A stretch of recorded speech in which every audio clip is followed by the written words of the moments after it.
Many years from now, would you be willing to trade all the days from this day to that for one chance, just one chance, to come back here and tell our enemies that they may take our lives, but they'll never take our freedom?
Anti-Tyranny News Radio here on UCY.tv. Thank you for joining me this evening.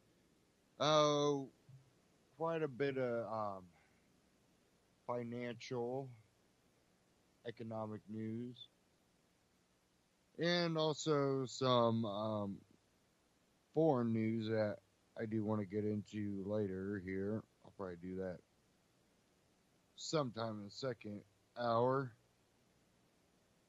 But I kind of want to get more into the economic side to start off with. We hear the stock market's getting better, unemployment numbers are getting better. Remember, we heard this under Obama at points. We understand that it's not getting worse, but that doesn't necessarily mean it's getting better. We have a point where we have more people making more money out of the population, but at the same time, to get the same things that people were purchasing with cash in previous generations, you now get a loan that takes you 30 years if it, a lot of times there's a lot of people that get stuck refinancing, rolling it over, having to take money out, and really they might own the house the time they die, hopefully. But it's one of those deals that just because there's more people making more money doesn't necessarily mean it brings them above the poverty line. One article I have here out of the economiccollapseblog.com, the middle class is being destroyed. Now only 25% of all Americans have $10,000 or more in savings. Only a quarter of Americans. $10,000 is not exactly a lot of money, but it is at the same time. For people, that $10,000 is just as valuable as it was 15 years ago.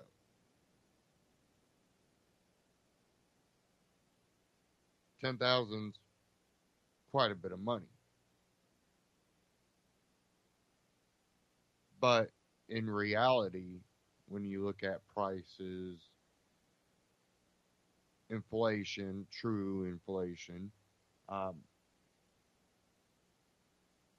you really look at 10,000 as well. That would definitely knock off some of a bill if you have that house or that car loan.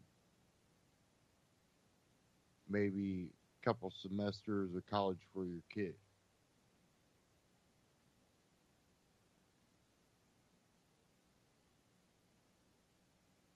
depending on what college you go to, maybe a portion of the first semester.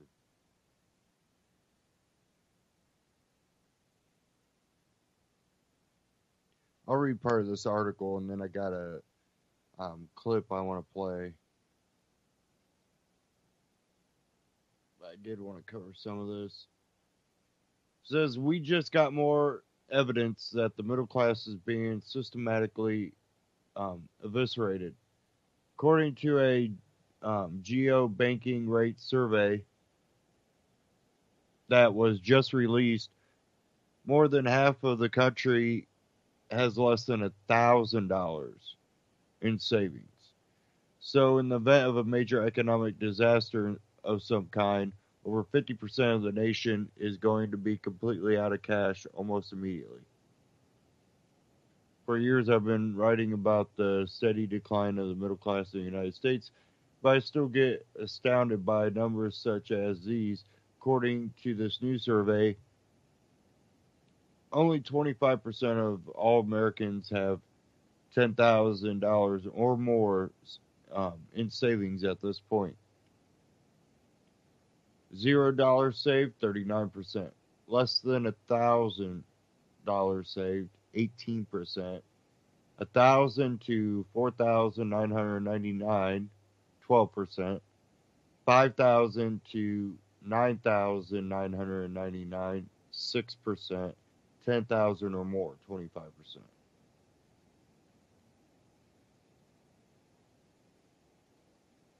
Other surveys have come up with similar results. One discovered that about 2/3 of the country is living paycheck to paycheck, and another was conducted by the Federal Reserve found that 44% of U.S. adults do not even have enough money to cover an unexpected $400 expense.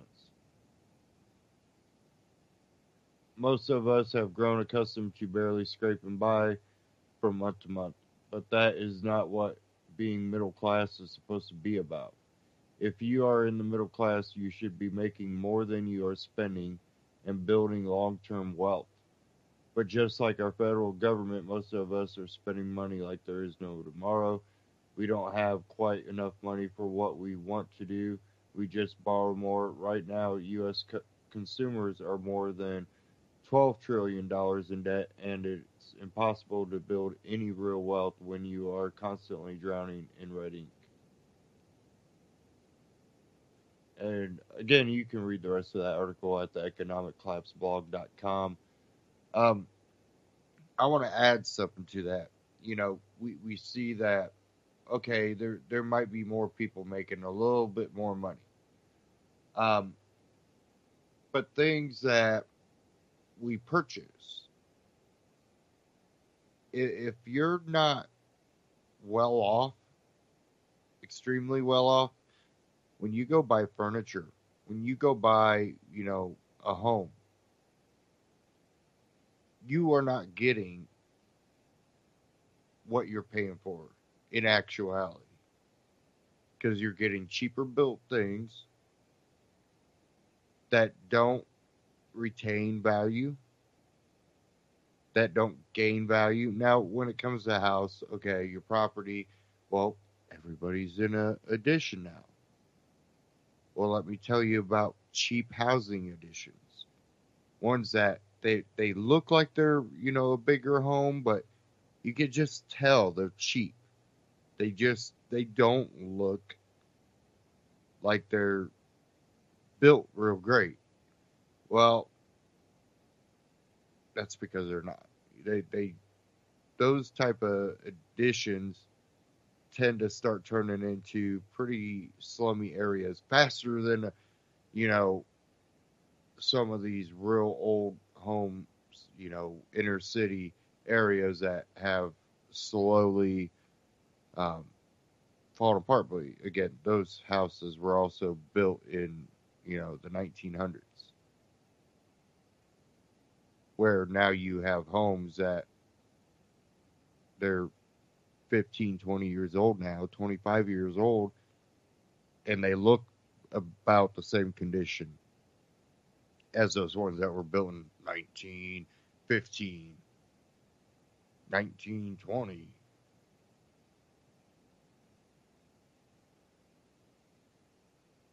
1930. I have a buddy that has an old house, and the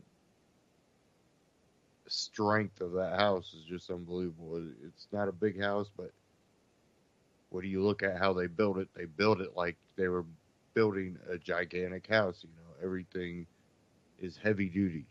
It's meant to last. You don't have that anymore.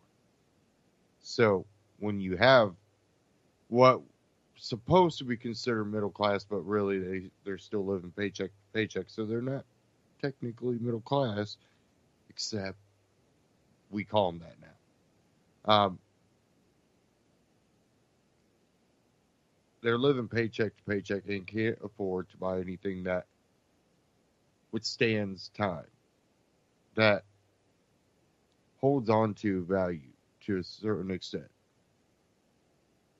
Where, you know, you look online and you see that 20-year-old couch, but because it was just imported and handmade from who the hell knows where, you know, couch that can seat 3 people. Well, you know, it's only 15 grand. But look at the leather. Well, it's kind of cracked. Well, yeah, but this is a special type of leather, and oh, what the hell ever. Because it is handcrafted. It's not cheap made. That leather might, you know, be a fine leather or something that's harder to get. I don't know, but you notice that certain things will hold value and certain things won't. And we know why. We bought stuff at Walmart. We bought stuff at box stores. We bought I bought a brand new vacuum. I'm thinking, I'm spending $150 on a vacuum. I'm thinking it's got to be halfway decent. Yeah, it broke within, I think, 4 months, 5 months. And it's just like they just don't make things, you know. And I know people that have vacuums that are old, still take the bag. Things are like 30 years old, 40 years old, and still work.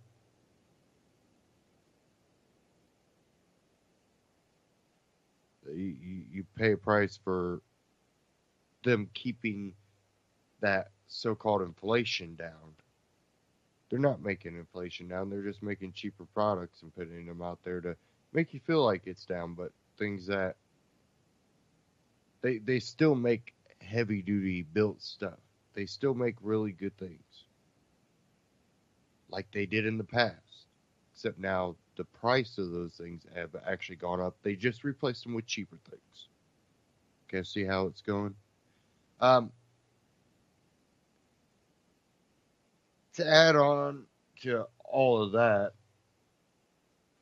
we have another issue with this out of control government.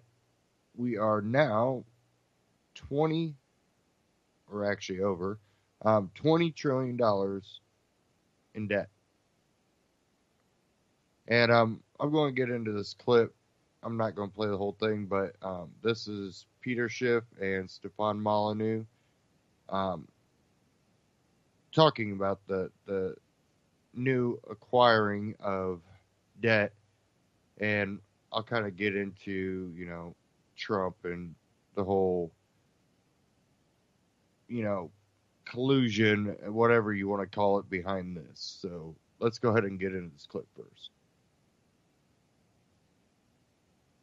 Stefan Molyneux from Freedom Radio, back with a good friend, Peter Schiff, an economist, financial broker, dealer, author, frequent guest on national news, the host of the most excellent Peter Schiff Show podcast, the CEO of Euro Pacific Capital, and the chairman of Schiff Gold. You can check him out at Schiff Gold, that's SCHIFF Gold, schiffradio.com and Europac.com. Thanks, Peter, for taking the time today.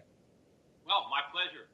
So, shock of all shocks, they seem to keep raising the debt ceiling. Now, this is a pretty abstract term for a lot of people. I wonder if you could give us a brief history of how it started, what it's designed to accomplish, and why it just seems like a kid trying to reach for a helium balloon that's constantly out of reach.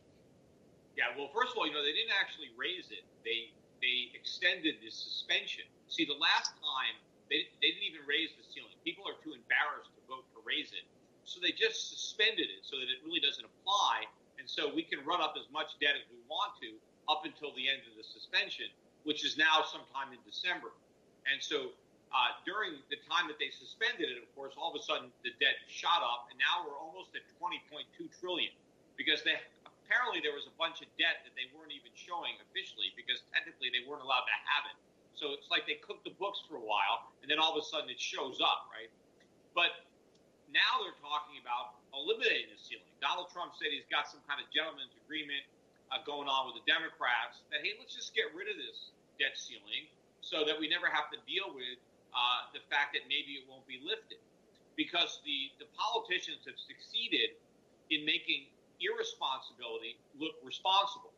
Because every time there's a threat not to raise the debt ceiling, they label the people who don't want to raise it as you're reckless, you're irresponsible, you have to raise it. I mean, America always pays its bills. You can't monkey around with our faith and credit. The irony of it is we never pay our bills. That's why we have all this debt.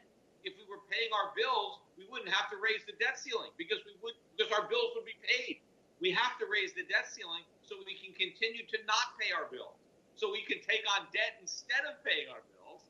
And the whole idea that we're going to default, if we can't borrow more money, we're going to default, is an admission that the whole thing is a Ponzi scheme. It's like we need to raise the debt ceiling so we can keep the Ponzi scheme going, so we can borrow more money that we can never repay to pay off the people who have already loaned us money. But if you want to go back to why we even have a debt ceiling, why did Congress pass one? You got to go back about 100 years. That's how long it's been here. So the Federal Reserve was created by an act of Congress in 1913. So prior to the Federal Reserve, there was no central bank, and all the currency was issued privately by banks, and it was all backed by gold. Right? That was the money we had. Now, when the Federal Reserve came around, the Federal Reserve was created to be a national bank, and it was also going to issue a currency that was backed by gold, but it was going to be backed by other paper, other debts of other banks, commercial paper, and so. But the original Federal Reserve Act prohibited the Federal Reserve from buying or owning any obligations of the U.S. government. So they couldn't buy treasuries. And that was by design because they didn't want the government to be able to borrow from the central bank. They didn't want the central bank to work in concert with the government to make it easier for the government to go into debt. And that was, if they didn't do that, they never would have passed the Federal Reserve Act. Nobody would have voted for it if it could lend money to the government. But, there's an old saying about the camel and the nose and the tent, right? And so a few years after they created the Federal Reserve Act, the government got us into World War I, which was a giant mistake, which I don't even want to get into, because had we never even got into World War I, there would have been no World War II. There would have been no Adolf Hitler. But not that I'm saying it's our fault, but it was a big mistake to go into World War I. But the government did it, and then they quickly used the war to take advantage of the public to grab power that they couldn't do. And so we got things like the estate tax and the gift tax that have never gone away, which is why I say we lost every war, because every time there's a war, we get new taxes. And then when the war is over, the taxes are permanent. But one of the things that happened is that even though taxes went up during the First World War, and they did, remember, because the income tax came in 1913 also, and the top rate was, I think, 6%. And during the First World War, they jacked it up to like 70%. So that was, they really went up there. But they needed even more money.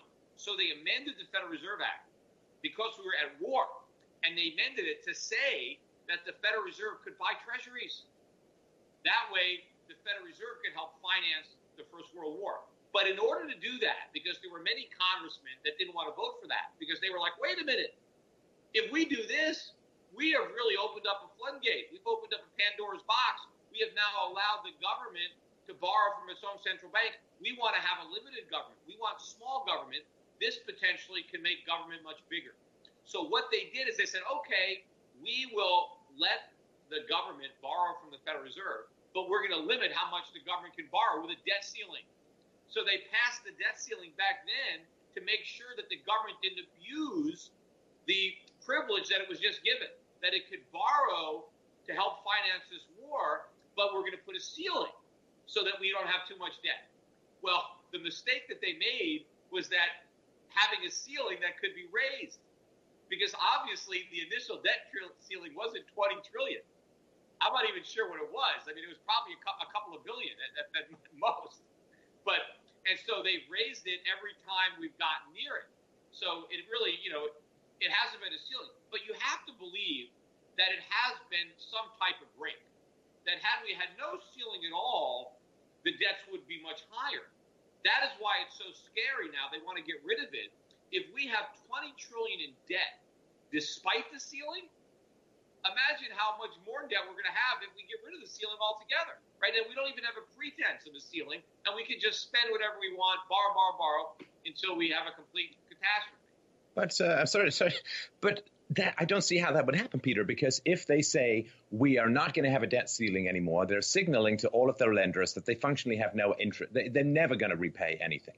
Now, isn't that going to dry up lenders, and isn't that going to drop the value of the U.S. dollar? And I'm going to substitute some Chinese gold-backed currency for the international reserve currency. I mean, isn't that a clear signal that, you have no interest whatsoever in paying anything? How are they going to get lenders outside of the Fed after that?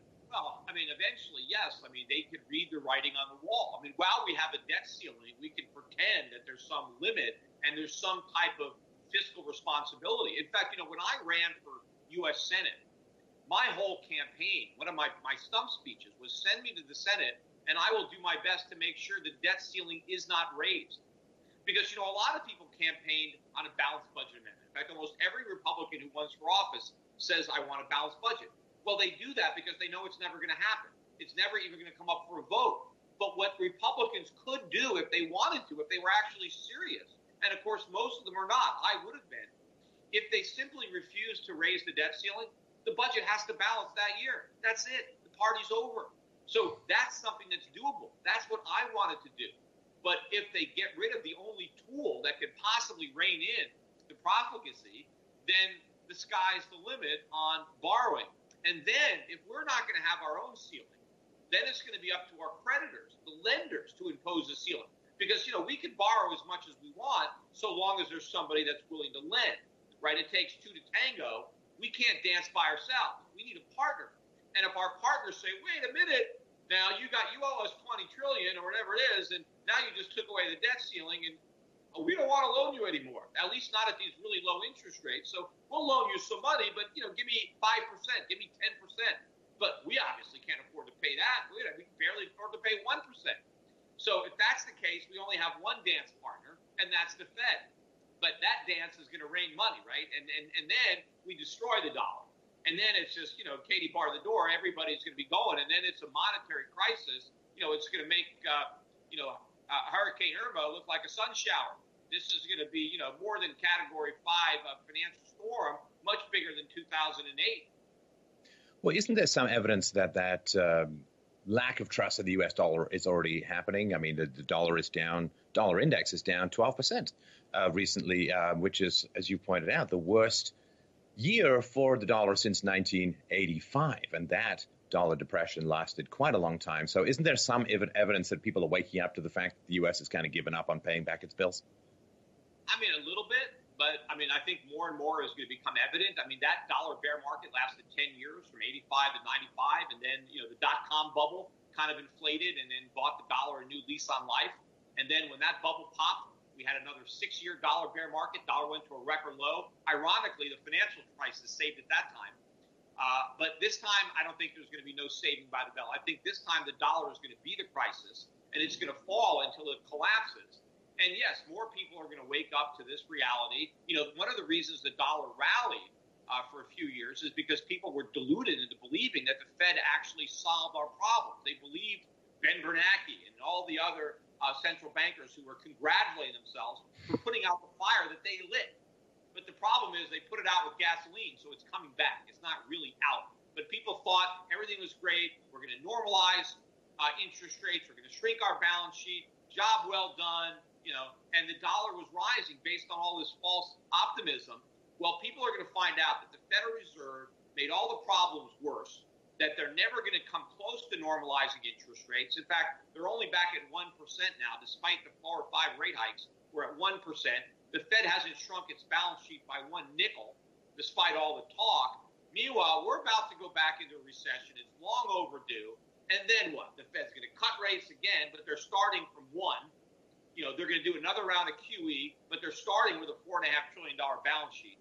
And when the markets wake up to this reality and they realize that I was right from the beginning, that they checked us into a monetary roach motel, that there is no way out, that there is no end game, that it's QE forever, that it's zero or negative rates, the bottom is going to drop out of the dollar. And people had better be protected. I mean, that's why I've got my clients, I've got their money invested around the world. I've got stocks in currencies in countries that are, relatively sound. That's why I've been buying gold for people. A lot of people, think, they see the problem. They've got the wrong solution. They bought all these cryptocurrencies, and I know they've gone up, so people think they're smart, but they just don't realize that other people are even more foolish than they were and who bought into these things. But, you're not going to weather this storm in cryptocurrencies. It's like, people that went to Miami, that they went to Naples. I mean, Naples wasn't the place to be, right? These cryptocurrencies are like Naples. Actually, they're not like Naples. They're like Barbuda, right? They're like that island that got completely decimated. In fact, these cryptocurrencies could collapse before the dollar. So if just because you and I have had our tangles on cryptocurrencies before, I just wanted to point out that Peter and I strongly disagree on this, but I always appreciate the robust pushback. But I strongly disagree with you on cryptocurrencies. But let's talk about the natural disaster. Sorry, go ahead. You wanted to throw something in there? Come on, let's do it. All right, go ahead. Well, so these natural disasters that are occurring, it's funny. It's sort of like the termite thing. Like the house looks strong until there's, if there's a bunch of termites eating away at the foundations, that the house looks fine until there's a strong wind, right? Or until something happens. And the one thing that has troubled me is that the Fed over the last, you say over the last 100 years or so, but certainly over the last 10 years or so, it's sort of like, hey, I've got a toothache. I'll just take heroin, or I'll take morphine, or I'll take painkillers. And it's like, oh, look, my symptoms have gone away. But the rot spreads. And then by the time you do end up in the dentist chair, you have a lot more problems than just one rotten tooth. And that's sort of my concern, that some of the natural disasters, the expense that is going to be racked up, could be one of the things that reveals the weaknesses of the foundations. Yeah, and we caught a break in that, we didn't get a direct hit on, Miami, and that hurricane didn't move up the East Coast and go through, all the expensive real estate that is there, right? Because, even though we had some damage on the west coast of Florida, it's not nearly as much real estate there, highly as developed as the other coast. But you're right. I mean, there's an old expression, right? You have to save for a rainy day. Well, I mean, we get a lot of rain when you get a hurricane. We have nothing saved. All the money that Trump wants to sprinkle down, right, on all the hurricane victims, we don't have any of it. We have to borrow that money. Borrow it from who? I mean, maybe the Fed's going to do a QE program just to come up with hundreds of billions of dollars for hurricane aid. And so, this is just another straw on the camel's back. And, you're right about the termite analogy. I think it's a very good analogy for our economy, because superficially, right, if the termites eat the house to the paint, but, you look at it, you don't know, the condition of that house. You don't realize how bad it is. And there are a lot of people that superficially just look at the United States and they see a lot of people spending money and buying things, and they think the economy is sound. But it's not. Beneath the surface, it's a disaster, and it's not going to take, a hurricane force wind to topple it at this point. And so, I think just the next recession is going to be all it takes. Whether these natural disasters are the catalyst. I mean, the catalyst for the 2001, 2002 recession was September 11th terrorist attack. So that was a man-made disaster. And so these are natural disasters, but, they could be the catalyst to finally tip us over the edge. And then we have to come up with a new stimulus program. And then that exposes all this. And as I said, the dollar starts to fall, it becomes the crisis. Consumer prices are already rising, and the weakening dollar is going to put more pressure on inflation. The hurricane has taken out a lot of supply. And if we have a lot more demand for construction, for raw materials, you could really start to see prices going up. And then what is the Fed going to do when inflation is well above 2%? They can't do anything, because if they raise rates, they collapse everything. So then they expose the box they're in, which is they can talk tough about fighting inflation, but if it ever rears its head, they have to back off and do nothing. And then that exposes their impotence, and then, creates even a bigger loss of confidence, and people run out of the dollar. And I think, they're going to run into gold. I mean, they're going to go into other currencies, but they're going to go into gold as an ultimate safe haven and store of value. And, I mean, there are, of course, the natural disasters that are unpredictable, and then there are the inevitable mathematical disasters that are entirely predictable, right? So you pointed out recently in a tweet, America paid out over $432 billion in interest in 2016. It's on track to hit $460 billion in 2017. That's interest. That's not to reduce the deficit. That's not to pay off a single dime of the debt. That's merely interest payments, and that the water is coming in way faster than can be bailed out. But that's less than we paid in interest in 1980 when the national debt was under $1 trillion. So you can realize that the reason that the bill is so low, despite the mountain of debt being so high, is because the Fed has got interest rates so low. But if inflation picks up, if confidence goes down, and long-term interest rates ultimately rise, then imagine what happens to the cost. I mean, that was why we had the collapse in the housing market. One of the big reasons was the expiration of the teaser rate. So a lot of people bought houses, and they had an introductory mortgage where for the first couple of years, the payment was really low. And then after a couple of years, the payment jacked up. Well, the problem was people could afford the teaser rates. They couldn't afford the higher payments. Well, the same thing is going to happen. We've got a teaser rate on the national debt. Well, if the debt resets at a higher interest rate, we can no more afford to pay than those subprime borrowers. Now, of course, if we get the Fed to cooperate, then we don't need a real buyer. The Fed can keep printing money, and loaning it back to the government at a low rate of interest. But that's Banana Republic. I mean, when the markets figure this out, right, that's it. Then then the dollar's going to implode, and then it's a real crisis. I mean, again, it'll make 2008 look like a Sunday school picnic.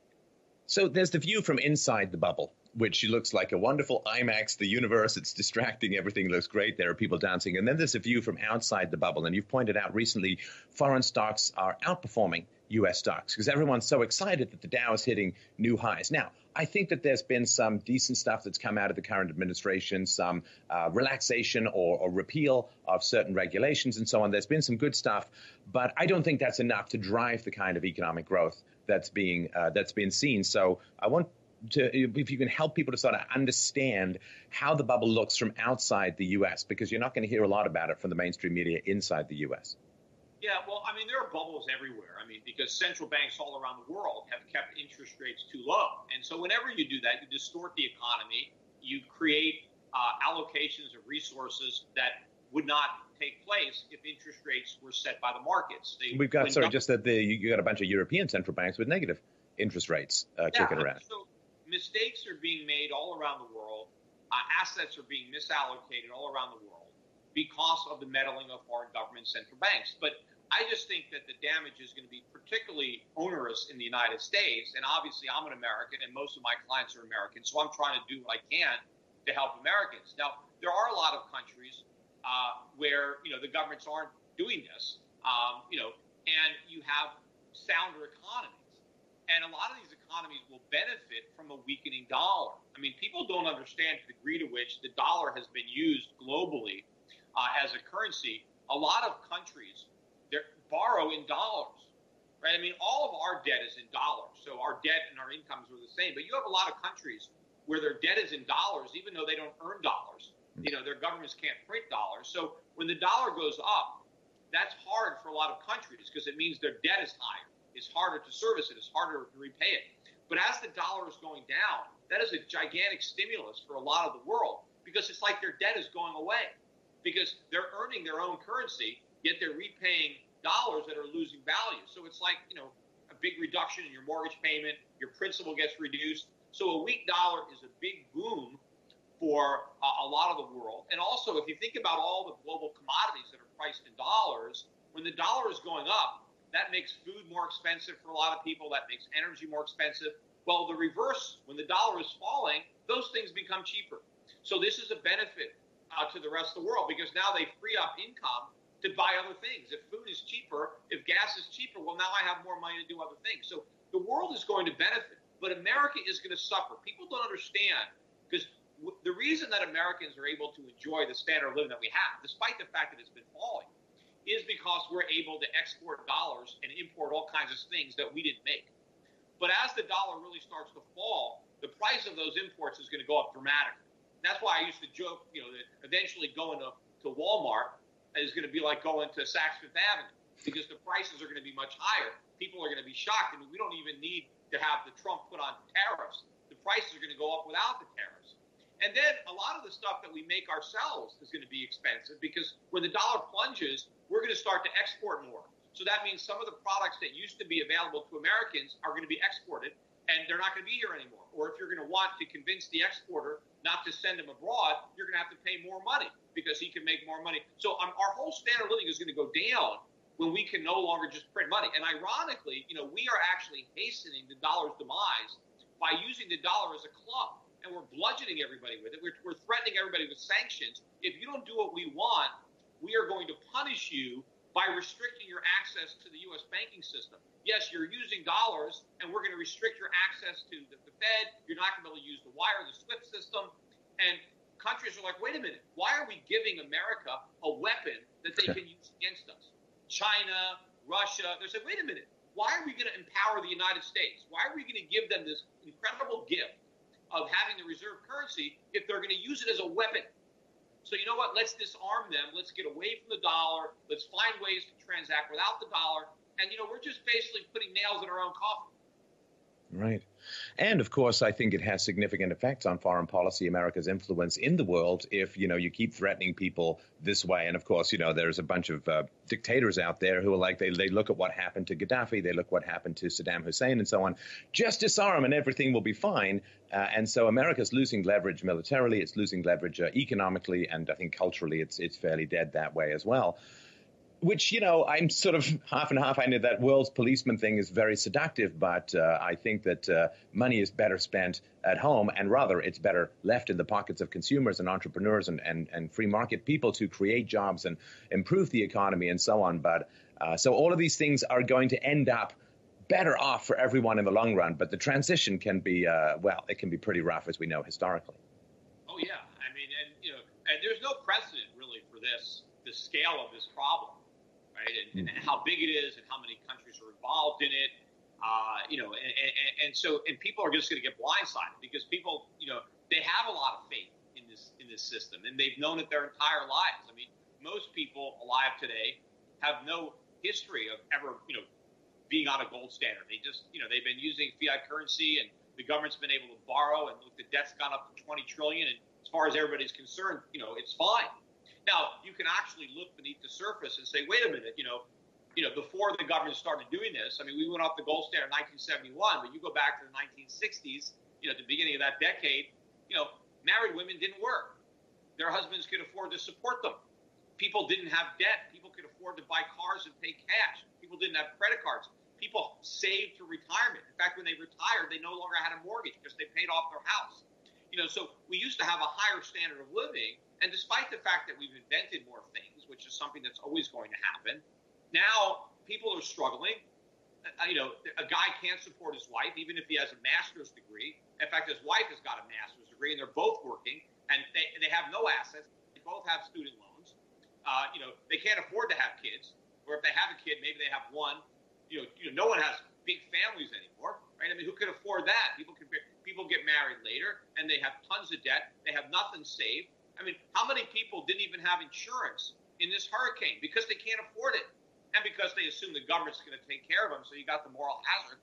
But, the whole standard of living has really gone down, and, technology has been able to help us keep our heads above water. But, we haven't had the real collapse yet. I mean, we haven't had what's coming.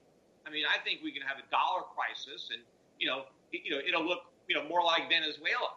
I mean, people experience a little bit of it when there's a hurricane and, we run out of food, we run out of gasoline. But what happens when the dollar crashes and we run out of all those things? We import a lot of our food. I mean, 90% of our seafood is imported. And even though we have a lot of farms, I mean, the farms need a lot of imported products. They need energy to operate those machines. The dollar crashes, we can't afford to buy. And then what happens if the government, seeing prices really start to rise, they put on price controls? Well, then, then you're really out of luck. I mean, so really things are going to happen that have never been experienced in America. Maybe they've been experienced in lesser countries, but not a country of our status. It's funny too, because so many people live on such a razor wire of income versus expenses. I mean, the studies I've seen, it's like significant proportions of Americans are like, one car repair bill away from just falling out of the middle class, or even the lower middle class. So people just don't have the reserves. They don't have the backup. So people have an inflated kind of income. And of course, as you know, half of Americans' households are significantly or totally dependent on the government for income, and they just don't have any savings. They don't have any backup. So there's not a lot of room to weather any kind of storm. Yeah, back before the government created this welfare state, you go back to, as late as the 50s or 60s, and if a guy was married and had a few kids, assuming he lost his job, he had plenty of savings, right, to weather while he was looking for another job. And, he could always get a part-time job while he was looking for a full-time job. And his wife, who didn't have a job, she could take a part-time job. It's like you had somebody on the bench who could pitch in. Sometimes women would take a secretarial job or something to help make ends meet while the husband was looking for another real job. So you had somebody who could come off the bench. You had a lot of savings. Today, if a guy loses his job, first of all, his wife is already working. She can't get another job, and they have no savings. So they have nothing. All they have is the ability to use their credit cards. But a lot of people who have no savings are also in debt. So what do? You lose your job and you're in debt.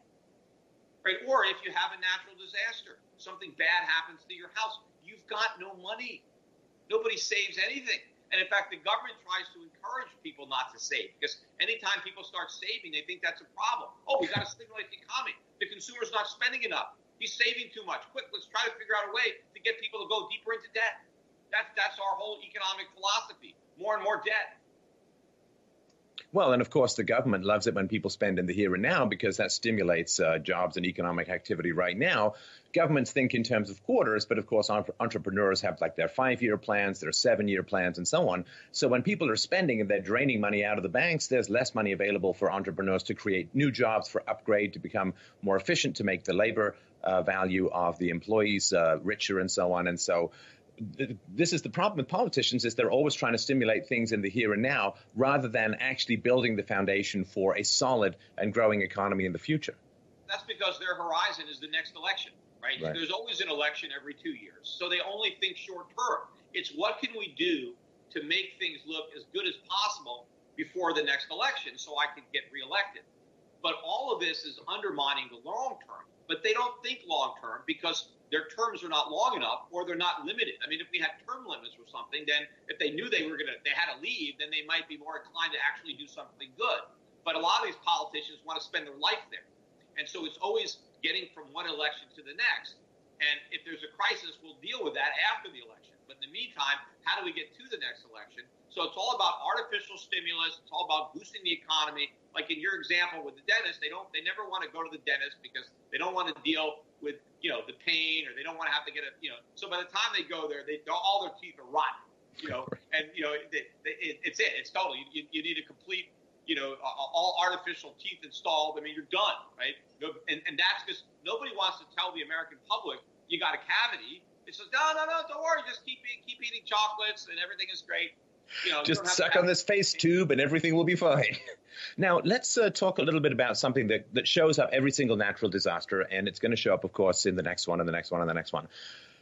Price gouging. Oh, no, they're overcharging for water when there's no water around and so on. And to me, it's like, well, I'd rather actually the prices be higher, because it's going to draw people's attention in. They're going to try and ship more water in. It's going to drive the prices back down. A spike in prices is the market's way of saying there's a huge demand and people are going to rush in to fill it and drive it back down. And yet it is considered to be the most evil thing to charge more than $1 for a bottle of water for people who are really thirsty in a natural disaster. Yeah, this is all this nonsense about appealing to people's economic ignorance, like the minimum wage. I mean, nobody should profit from the hurricane. Why not? I mean, it's like saying nobody should profit from people's being sick. Oh, why not? I mean, I want somebody to get really rich curing cancer. I mean, wouldn't that be great if somebody could get rich finding a cure for cancer? Nobody should be able to get rich because of people with cancer. Okay, fine. Then no one's going to spend any time or money trying to cure it. Look, well, we're going to, let's say somebody spends $100 million finding a cure for cancer, which then saves how many tens or hundreds of billions of dollars a year for the entire economy. I mean, everybody ends up better off when there's a strong profit incentive, but somehow it's gouging. And it's like, well, why didn't you store up some water? You live in a hurricane district. I mean, it's a tax on people who don't plan, which reminds them to plan.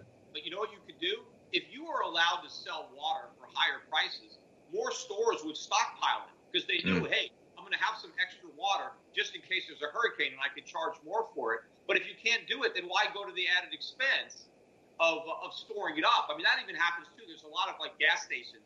If they had their own generators, then they can get gas during a power outage.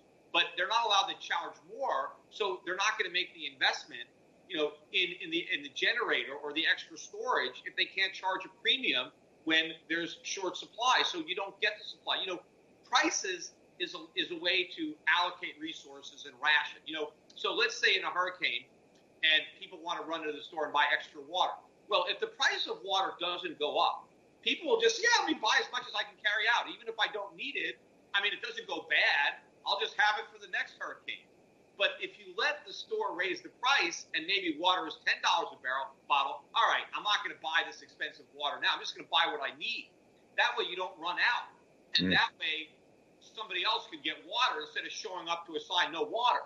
And then what ends up happening is the legitimate merchant can't charge more. But now there's a black market. Some guy's like, hey, come over here. I got some water for you. And they gouge them. Because a lot of these stores, they lose a lot of other money during the hurricane. I mean, let them make a little extra selling their products, because what if there's a bunch of damage? They got to repay it, or so let them make a little extra money selling the things. Let everything be rationed so that people don't run out and people don't stock up and buy things. This whole idea that we can't charge people more money, it is complete nonsense. And worst case scenario, you know what a supermarket could do? If at the end of the day it raises its prices, doesn't run out of merchandise, and it doesn't have tremendous losses, it can take those extra profits and donate them to hurricane relief. If they want to let the public image, hey, I didn't make any money, I didn't profit off of this. Look, we took all the money, because it's better than just having a few people rush in and buy everything, and then you run out of everything.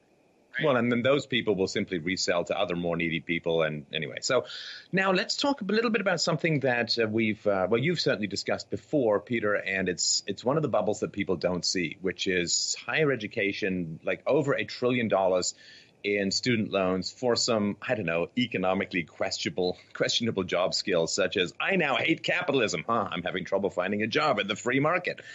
So some of the diversion of, precious capital from, say, manufacturing or entrepreneurship into these Marxist money pit fire sales of higher education, I think people don't really recognize how dangerous and difficult it is for the economy, not just in terms of the content of what's taught to the kids, but all of the opportunity costs of where else that capital and those job skills could have been created. I think for most people, going to college is probably the worst financial decision they can make, because they are going to spend some of the formative years of their lives, 18, 19, 20, 21, 22, 23, where, they can still live at home. They don't have a big overhead. They can afford to take a lower paying job, because what's more important is getting the work experience, getting the skills, getting the connections, learning what they're good at, getting into the real world and working. Instead, they spend those 4, 5, 6 years getting drunk, going to parties, right?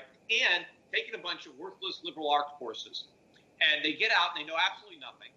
In fact, in many cases, they've been brainwashed, and they actually know less than when they got in, because they learned a bunch of stuff that's all wrong. Well, there's actually studies that show that people who've taken a year of economics end up scoring less well on general economics knowledge than those who've never been exposed to it, because you at least have the common sense of the real world, but you get into the indoctrination mill of leftist economics and you come out not knowing your ass from a hole in the ground. They wring all that common sense out of your head. And so then, like when you graduate, though, now let's say you graduate, you're 23, 24 years old. You don't know how to do anything. You've never had a job. And now you have $50,000 to $100,000 in debt. Now what are you going to do? A lot of people don't. At that point, they just move back with their parents. Like, I can't afford to work because I have to start paying these loans. You certainly can't afford to go into business for yourself. That's why entrepreneurship in America is the lowest it's ever been because our young people have too much debt to go out and start a business. You need savings to start a business, and we're graduating all these kids with a bunch of debt. Look, when my father, who recently passed away, but when my father went to college, he didn't have to borrow any money, but his parents didn't have any money. So how did he go to college? He got a summer job, and that's what all of his friends did. There was the expression, I'm working my way through college. And so you graduated college with no debt.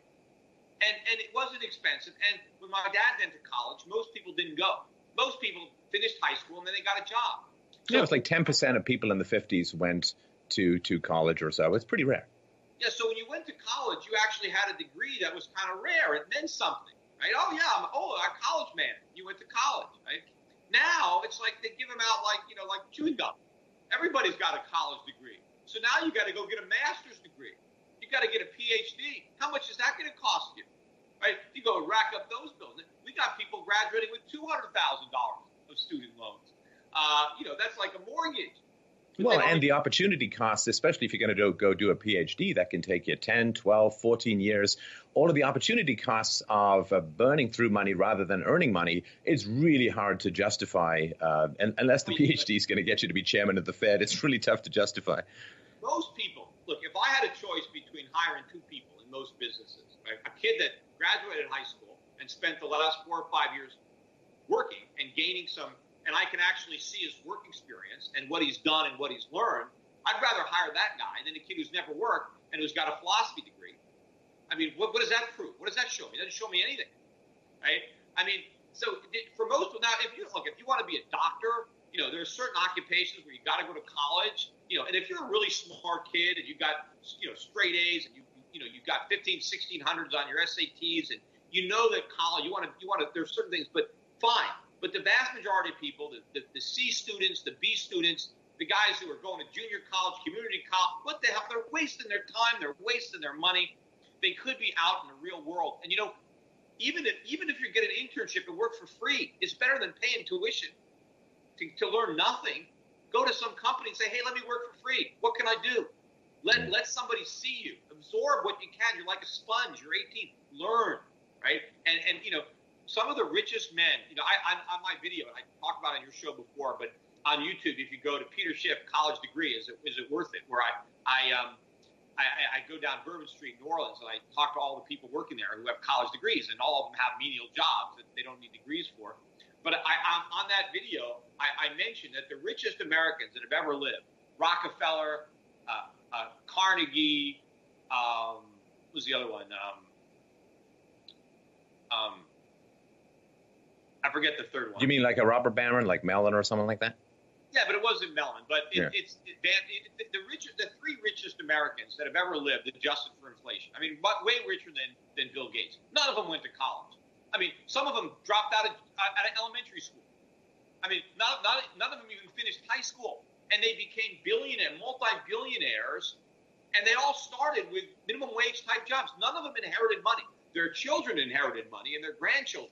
But these guys that originally earned this money, they came from humble beginnings, and they started in the mailroom, and they worked their way up. So you don't need to go to school. And in fact, today, I think college is even less useful because you can use the internet to learn so much. I mean, you can educate yourself. You don't need to pay a college to educate you. People say, oh, Peter, you're anti-education. I'm not anti-education. I think people should learn. What I'm against is these government-run schools that just steal your money and don't educate you. They brainwash you. They teach you nonsense. They're more concerned about not offending anybody than actually educating people these days. So educate yourself. I mean, a lot of the founding fathers were self-educated men, and they were a lot better educated than people today who've gone to college in the United States. So I am very pro-education. I'm just anti-government. I don't want government doing it. I mean, I'd like to get the government out of K through 12. I'd like to let people go to private schools, get the government out of this business because they don't give a damn about the kids. They run the schools for the benefit of the administrators, for the benefit of the teachers. No one even cares about the kids because the kids are a captive audience. They're a monopoly, and they're not there to make a profit. See, when people say, well, we don't want people making a profit on education. Why not? We'll give better education. whenever somebody makes a profit, that means you get something better, right? People wanting a profit, they have to do two things. They have to give you a good product at a low price because they have to win your business over your competitor. Government schools can give you a lousy product at a high price, and they don't give a damn. Right? So well, and there's been a lot of studies that have shown that if you really want to figure out how well someone's going to perform in a job, a couple of hour IQ test is the most reliable thing that you can possibly get over the long run. And of course, for most American businesses, it's either illegal to run an IQ test on potential employees, or it's strongly discouraged, or you might get sued. And so basically these big giant educational institutions are now like these ridiculous multi-year IQ tests to try and replicate what a standard IQ test could give you in a couple of hours with no debt. They're not even an IQ test. I mean, because there's a lot of grade inflation there, and a lot of people cheat on their exams, and the exams a lot of them are easy because the colleges just want to graduate everybody. They don't want them all flunking out. But yes, I mean, if you graduate at the top of your class from Harvard or Yale, yeah, you're probably pretty smart. But from the majority of colleges, I mean, it's nothing, and it's like we don't need somebody to spend 5 or 6 years just to get accredited. I mean, they could just have a basic skills exam, not even an IQ test. They could just give you a test and say, how did you pass on that test as a screening? I mean, it's a very expensive way to screen kids by saying, oh, I got a degree. And plus, a lot of people can just make it up. I mean, how many people, if you told your potential employer that you went to, some college in Iowa or Nebraska, would they even check? I mean, if you say, yeah, I went to Yale. Okay, did he really go to Yale? But so everybody goes to college. What's the big deal? I mean, saying you went and actually went. I mean, there's probably a lot of people who have said they went to college who didn't go. And then, what if somebody said, what if you have to be a college grad to get into a job, right? And so you lie on your application. You say, I went to college, and you really didn't, right? And let's say you're working there for a few years, and you're doing a great job. Are they really going to fire you because you pretended you were? No, why would they care? I mean, it's just college is about getting your first job, right? Once you got your first job, your second job is not where did you go to college. It's what are you doing now? What was your last job? So you only needed to get your first job, right? But, if you start a lower down, I mean, there are a lot of people, let's say there's a college, they want a college degree for the job and it pays, $35,000 a year. So go apply for that job out of high school and say, you know what? I'll do it for $15,000 a year. I'll do it for minimum wage. How much worse can it be? Look, here's my GPA. I got straight A's. I took, I could easily go to college if I wanted to, but I'd rather have this minimum wage job because I don't want to spend all this money on a college degree. Give me a shot. You can get me cheaper. Anyway, and there's a lot of ways for young kids. I mean, these colleges always want to pretend that, if you don't go to college, you throw your life away, and they have these phony statistics about how much more money the college grads earn than the non-college grads. Yeah, sure, but the people who go to college are not earning more money because they went to college. It's faulty logic. If you look at the kids that go to college out of high school, they're the smarter kids, they're harder working, they're more ambitious, they're more dedicated.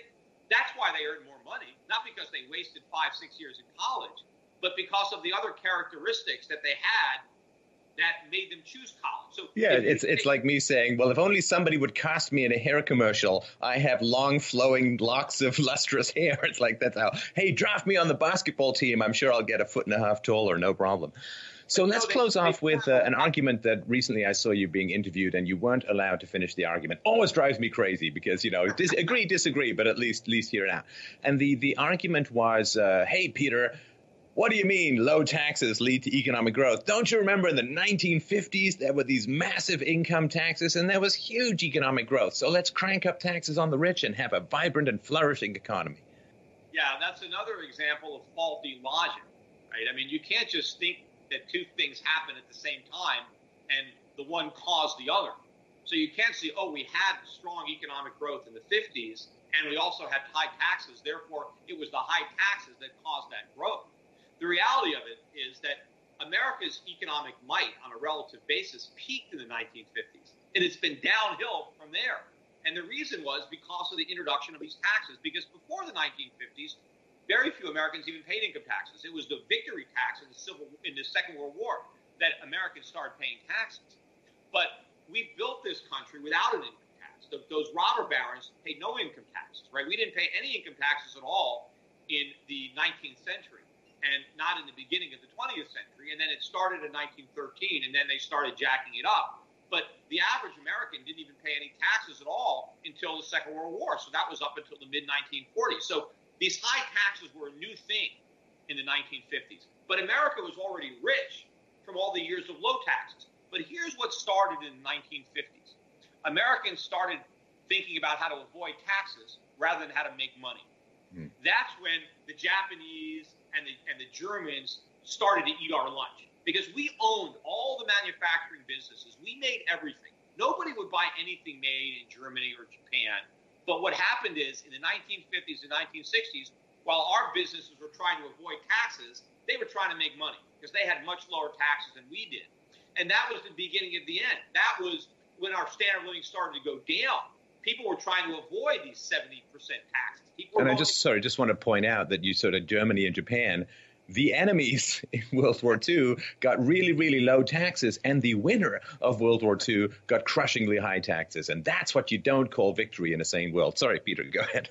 Yes, they got freedom and low taxes, and we basically got big government. Now, of course, some of the losers, like East Germany, right, they got stuck with the Soviet system, right? So they didn't get the benefit of the low taxes that the West Germans had or the Japanese had. So they were able to get out of a gigantic hole, but they eventually passed us. So by the 1980s, right, they dominated. And so to say, oh, these high taxes were good, that's what destroyed our economy. What built our economy was no taxes, low taxes. So that's what we need to go back to. If we want to have vibrant economic growth, if we want to get out of this hole, we need to slash taxes. But in order to do that, we need to slash government spending. I mean, you hear Donald Trump, he's out today, he's talking about, I want tax cuts for the middle class. We can't afford tax cuts for the middle class. If we don't cut government spending, we need to raise taxes on the middle class. But no one wants to say that. So if we really want to reduce the burden on the middle class, and I'm all for that, but I want to reduce the burden on everybody. I don't want class warfare. Let's get rid of the income tax, or at least have a flat tax. But if we want lower taxes, we need smaller government. So what are we going to cut?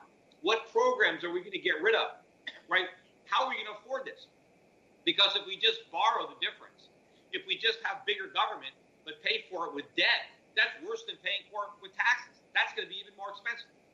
Well, it's so frustrating as well, because thinking of sort of the magic White House chair or whatever you could do is so frustrating. Say, okay, I'm going to lay off all of these government employees. Well, is that going to save you money? I'm not sure, because then they go on unemployment insurance, they go on disability, and you're just paying through a different mechanism. So I think it's really, really tough to get any kind of short-term savings out of government. I mean, you could sell off a bunch of federal land and buildings, and I think that would help, and also transfer them to more productive uses. But it's really tough to get short-term savings in government because there are all of these support mechanisms for people who lose their jobs. Well, there's probably a lot of government workers who are getting paid $100,000 a year, $150,000 a year that we don't need, and they wouldn't collect that much in unemployment compensation. So we'd still save some money if we got rid of a lot of government workers. But, we have to cut government pensions for workers who are retired and collecting pensions. We don't have the money to pay it. We've got to make cuts to current entitlements. People who are getting Social Security checks, have to be told that they're going to get smaller checks or no checks. Okay, I'm going to stop it right there. What he's talking about there at the end is, the simple fact that we have a whole bunch of promises that should have never been made in the first place. We do owe an extent of the promises, but at the end of the day, we don't have the money. And we're only making this worse. And when something that I've talked about, even under Obama, is you have the Russians, you have the Chinese, you have, other countries and oil countries that are working to trade oil and trade other commerce in something other than the U.S. dollar, to create that already established backdoor, waiting for the collapse of the U.S. dollar as a petrodollar and the world reserve currency. And they're already making those steps. They've been making those steps for years now. And when we add this much to our debt, now being over 20 trillion in debt, it just makes that ability for them to, go along with these plans, you're only given them the opportunity by continuing to raise the debt ceiling. But, Ron Paul's talked about it before about, how you're going to have to default on certain things. There's things that you're going to have to chalk up and be like, it's just not getting paid. We have to take what we are bringing in. We have to, basically wipe the books. And other countries aren't going to like it. We're not going to like it. But if we did it, it'd be one thing.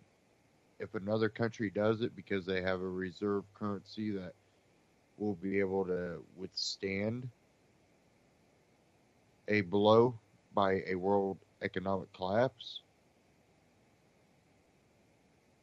and a lot of people have speculated Russia buying gold and China buying so much gold and silver is to back this new currency and, have more support.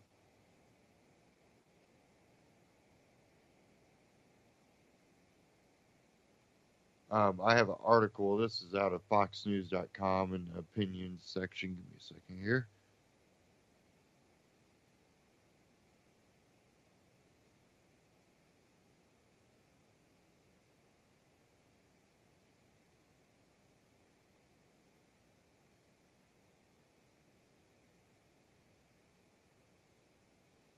Sorry, I had a sneeze.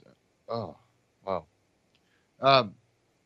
This one, foxnews.com opinion section. Ron Paul, crony defense budget hands SpaceX a monopoly. Why? And as long as my computer doesn't freeze up here.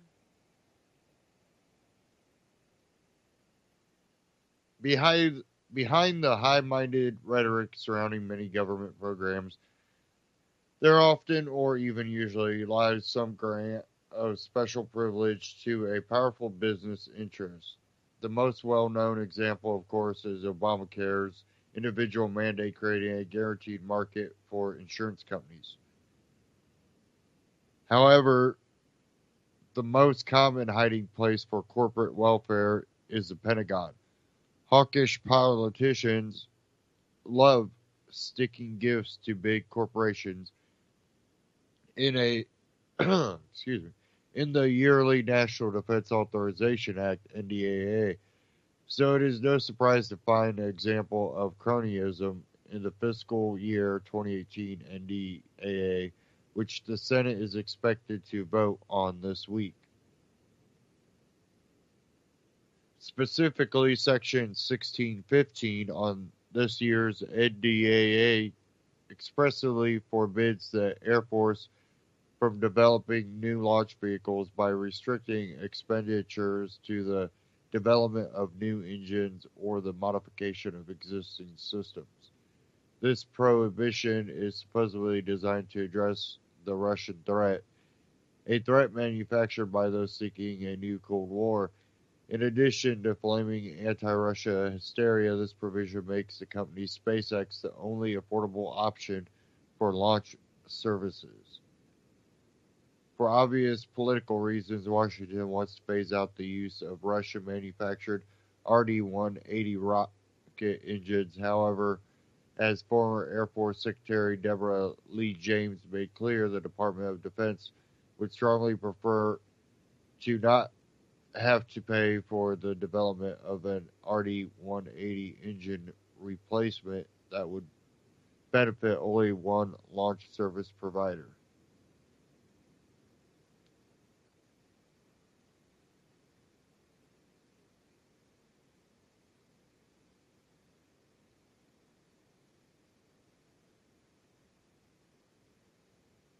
The union between politicians seeking to grow the welfare state and businesses seeking special favors from government solidifies the forces of big government's control of Capitol Hill, um, allowing SpaceX to obtain a monopoly over launch services harms taxpayers much more than forbidding the Pentagon from purchasing Russian products. Harms Vladimir Putin. And this provision becomes law, SpaceX will be able to or charge the government more than they could even uh, a quasi competitive market. This monopoly will also stifle innovation in rocket launching technology. Despite the numerous public statements by SpaceX CEO Elon Musk decrying crony capitalism, SpaceX would not exist without government contracts and subsidies. According to Wall Street Journal, government contracts account for about 70% of SpaceX contracts.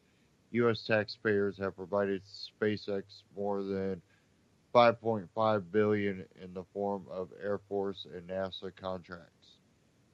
SpaceX's reliance on government subsidies led it to behave in ways that distort the political and policy process. Companies like SpaceX have an incentive to invest in lobbyists and campaign contributions to keep the government money flowing. These companies shower their largest on powerful politicians whose political and ideological agenda dovetails with the company's demand for taxpayer subsidies. The union between politicians seeking to grow the welfare state and businesses seeking special favors from government solidifies the forces of big government control of Capitol Hill. A perfect example of how this system works against the taxpayer is the relationship between SpaceX and Senate Armed Service Committee Chairman John McCain. Elon Musk is a generous donor to both Senator McCain's campaigns and the McCain Institute, while Senator McCain has in the past been a lead sponsor of provisions that would give SpaceX a monopoly on launch services. I do not mean to suggest that Senator McCain is helping start a new Cold War. To receive donations from SpaceX, anyone who knows John McCain knows he does not need financial incentives to promote a belligerent foreign policy. Rather, SpaceX supports John McCain because his policy preferences coincide with their business interests. I rarely agree with Pentagon officials, and it is rare that I am on the same side of questions involving military spending as President Trump. However, the President and the Pentagon brass are correct in that this protectionist provision should be removed from the NDAA. It poisons relations between the U.S. and Russia to benefit one company. Killing this piece of cronyism would be a great way to start draining the swamp. And again, that was Ron Paul, FoxNews.com, opinions section. You can also find it at RonPaulLibertyReport.com. And, time after time, we always have politicians decide, we're going to talk a really, really, really good talk. Every election cycle ends up this way.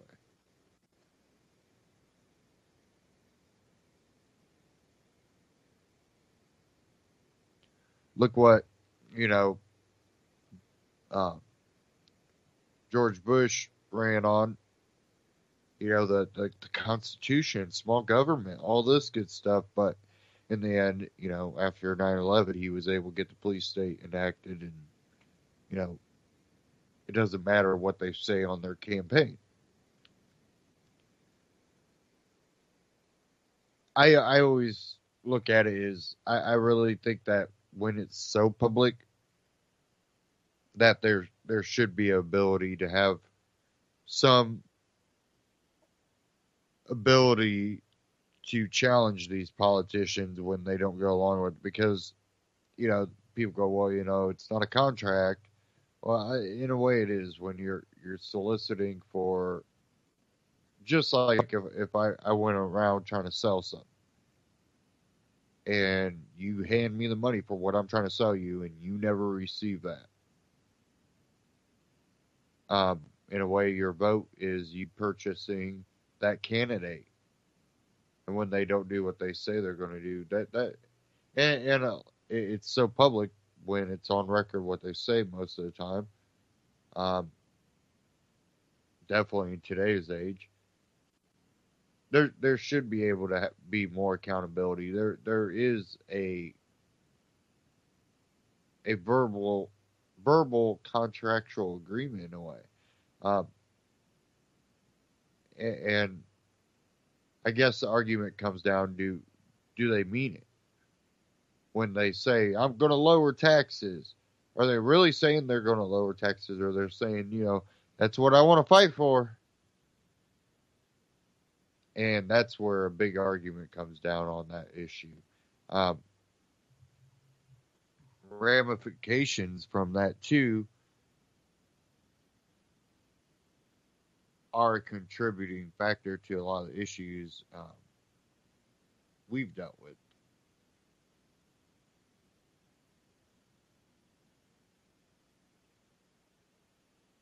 We're going to play a short clip here. Ron Paul, and he's speaking on politicians lying, and gets kind of down into why they get away with it.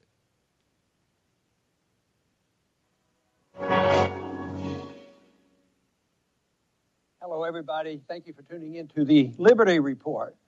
Today, the co-host is Chris Rossini, calling in from New Jersey. Chris, welcome to the program. Great to be with you, Dr. Paul. Our program today is going to be why politicians lie. I think it'd be pretty easy to just explain this. Politicians lie because government has a bunch of liars. But it's not quite so easy. A little more complicated, and that's simplistic. Besides, a lot of politicians I've known over the years don't even know they're lying. They've been influenced by what they accept as conventional wisdom. Well, this is what politicians do. They have to sort of fudge a little bit. They need to spin a little bit. A little demagoguery doesn't hurt anything. And our job is to take care of the people. And sometimes, the people can't handle the truth. So I think they put that together and they rationalize it. They don't. They would never think they're a bunch of liars, even if they say that. Yeah, we bend the Constitution a little bit, but they don't consider taking the oath and not even paying attention as a lie and breaking an oath. They just totally ignore it because the people don't seem to hold them accountable. But there are so many things when you start thinking about this on where government is deceitful and how they mislead the people. But I think there's one broad principle that we should think about, and that is, what is government based on? Government's based on aggression, and that is the use of force.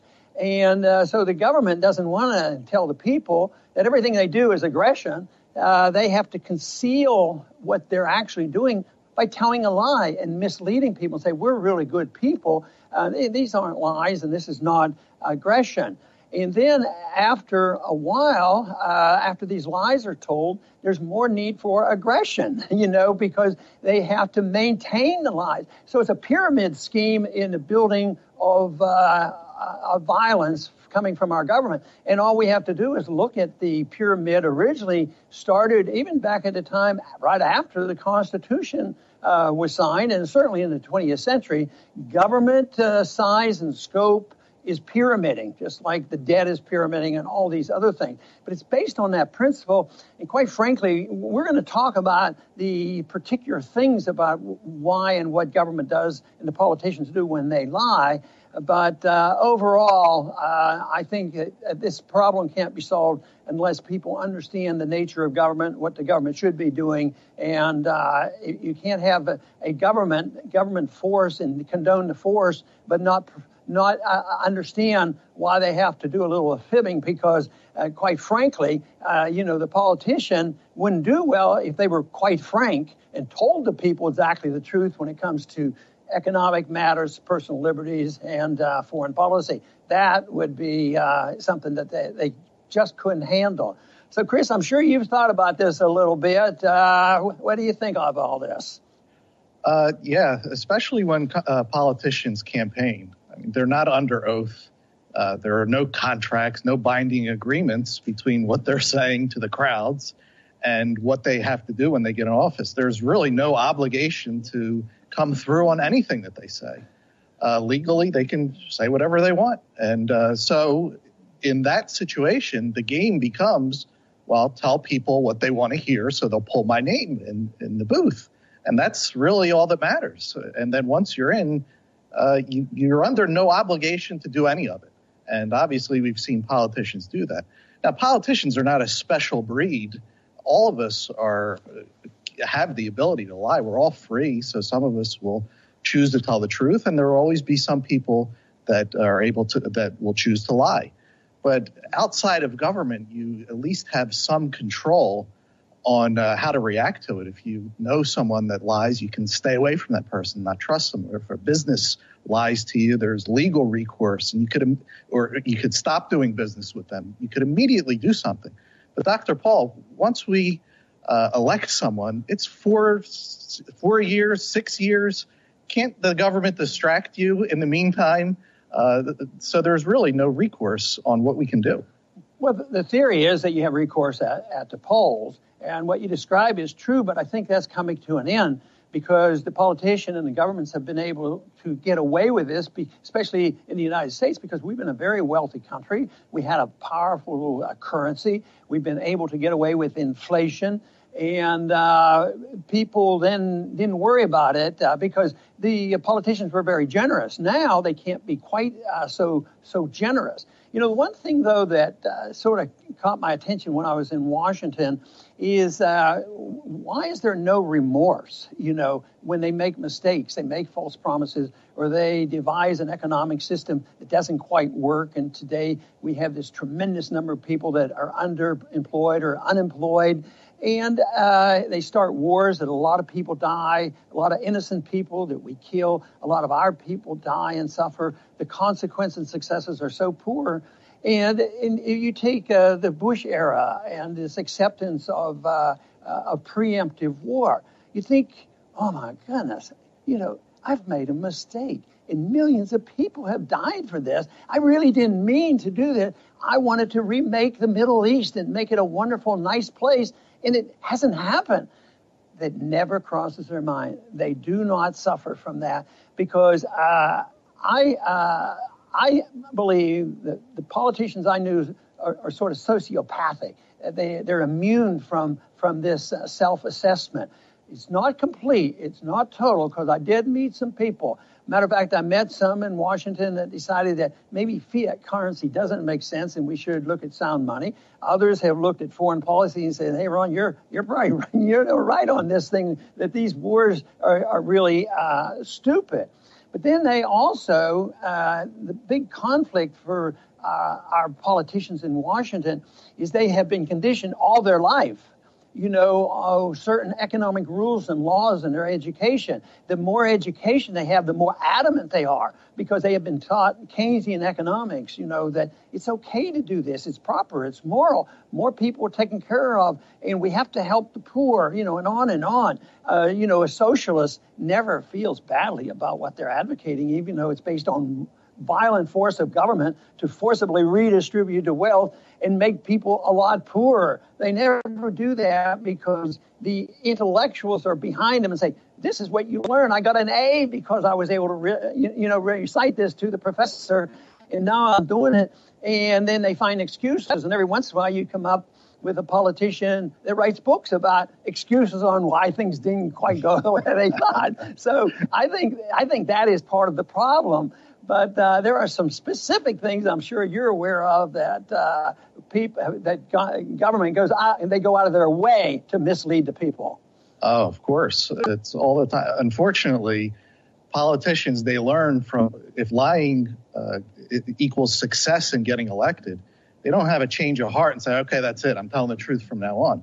No, they continue to lie while they're in office, no matter who's in office. The economy is great. Obama's telling us the economy is great. Trump said, no, it isn't. Now Trump says, yes, it is. So they're always fabricating things. And there's no inflation, yet our bills, when I see my bills constantly rising, I'm not supposed to trust my own eyes. They tell me there's no inflation. Right. And we're always winning. And so it continues beyond just the campaign. While they're in office, it's lying equals success, and it's pretty backwards. A little bit more that goes along with what I was saying is, the politician actually, they learn to lie to themselves. If they can't be true to themselves, they can lie to everybody else, and it doesn't bother them. But the other thing is a monetary factor and also the benefits to the politician, because basically they're rewarded for lying. If you know how to do this and fib and get by and make rash promises and not be held to account, you progress and you stay in office, or you get elected and you become chairman, and you have to know how to do this. You have to raise money, so you get rewarded for spinning the lies and kowtowing to the special interest. In contrast to this, what if you're a whistleblower? And last weekend when we had our meeting in Alexandria at Dulles Airport, we talked to whistleblowers and they suffered. So telling the truth is a cost. And yet if you tell a lie, you get rewards. You say, all right, do this. Get me this contract. Yeah, I know we don't need this bomber, even if it is a weapon that's outdated 50 years. It's good for jobs, and they rationalize, and then they get a good donation. So unfortunately, the situation we have today that exists, that you are literally financially or politically rewarded for lying. And then after you leave Congress, I always considered Congress as a schooling for the lobbyists. Just think how many end up in Washington. That's always a good test. When your congressman retires, if you say, I'm staying in Washington, I'm not going back home again, that means he's part of the system and he will benefit materially from this. So it's there's a lot of things, and they can make that subconscious. Oh no, I wouldn't do that. That's not the reason I do it. We really need all these weapons. Yes, we need to be in the Middle East to protect our liberties, and we need this to make us safe and secure and protect our Constitution. And they recite that over and over again. There's this belief, and it seems to work. Repetition will convince the people. But repetition doesn't make something true. It may deceive people, but it doesn't reveal the truth by just repeating a bunch of lies. Yes, and it's amazing, Dr. Paul, that with this long history of lying, there's never a shortage of believers. Every election, it's hysteria, and nobody remembers. This time, I guess, is going to be different, but it never is different. And when we have 300 million people, there's only so many people that one can know in your life that you could be close with, that are close to you. So it's always a shock. This president he's only thinking about himself and the people that are closest to him.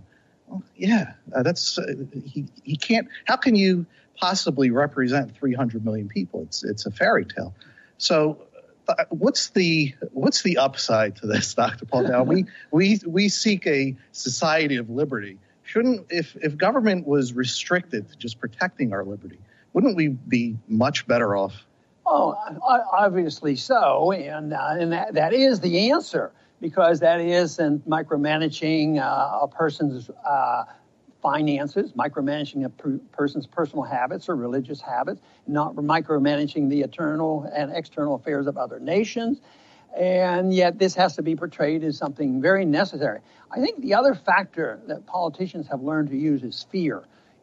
Fear in economic policy. When the crisis hit in 2009, believe me, there was a lot of fear in Washington, and it ushered in this unbelievable age of QEs, which has given us trillions and trillions of dollars worth of debt and printing of money, which has yet to be resolved.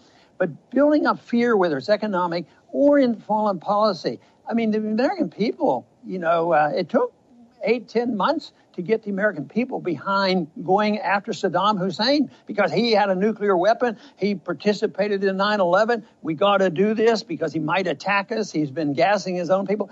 All a bunch of lies. But the people have to be very fearful. And it's an ongoing thing. We've taken care of Saddam Hussein and bin Laden and all these things that they have to say, well, it's terrorism. No matter what the incident, it's terrorism, which the people envision, somebody invaded our country and they're causing our trouble. But the numbers of people in our country since 9/11 that have been killed by foreigners coming in for religious radical reasons that have killed America, it's minuscule. It's minuscule, and yet the image is so different. But the propaganda is there by the executive branch, the legislative branch, and certainly part of what we're talking about has to be confirmed by our media. Feed into it and to tell these lies and perpetuate the lies, whether it's economic lies or whether it's foreign policy lies. But Chris, did anything come to your mind about some of the economic fallacies, some of the economic reports they give us in order to deceive us into thinking that everything is just okay? Oh, of course. As I mentioned earlier, with inflation, we hear with unemployment. I mean, I just know from looking around the people that I know that it's not rosy. I mean, people have jobs, but people are struggling. But we're told to look at the Dow, and that's as long as the Dow is going up, that's supposedly our savior. But the boots on the ground read, at least from my perspective, is that it's not as great as they say it is, but there are so many distractions to keep us occupied. That, as you mentioned with the media, I mean they could just pull another Kathy Griffin out, and that'll keep everybody occupied for the next few days. And they're expert at this. North Korea, there's always something to keep our eyes off of, our own struggling situations. So, I mean, my closing thought would be that stick with the truth, number one, and always push for a government that doesn't have so much influence and control. And then we don't have to worry about whether they're truthful or liars. They're powerless to begin with. Yes. And so what do you think, Doctor? Well, it's hard to say that this was a message of optimism. I described Washington and all the lying going on, all the problems we have. We're running out of money. We're in debt. We're in wars and all of it. And yet there is something to look at that is very positive, because statistically, the American people don't believe the government anymore. Just think of what's happened since we had the Kennedy Commission studying about the Kennedy assassination. At that time, everybody knew Oswald was guilty, and that's it. Now it's like 80% of the people don't believe the government report. Same way with 9/11. I'm pretty surprised about that. But think of the lies that have been told about 9/11 and Saudi Arabia and all this going on. And yet we're still bosom buddies with Saudi Arabia. And they're our best friends. And yet the American people now, by a large majority, believe there's something going on. The Congress voted unanimously to allow the American people to challenge the Saudi government because of their possible participation in 9/11. So the commissions don't work. The American people are alert. They don't trust. Right now, I think there were a lot of people praying and hoping that cleaning out the swamp and a new president would change things. I think right now there's some discouragement on this, that maybe that's just not going to happen. But I blame it on not looking at the fundamentals. The force of government, what is it based on? It's based on a lie. It is not a proper purpose in a free society. The purpose of government ought to be to protect liberty and let people take care of themselves. That is the society that I will continue to work for. I want to thank everybody for tuning in today to the Liberty Report. Please come back soon.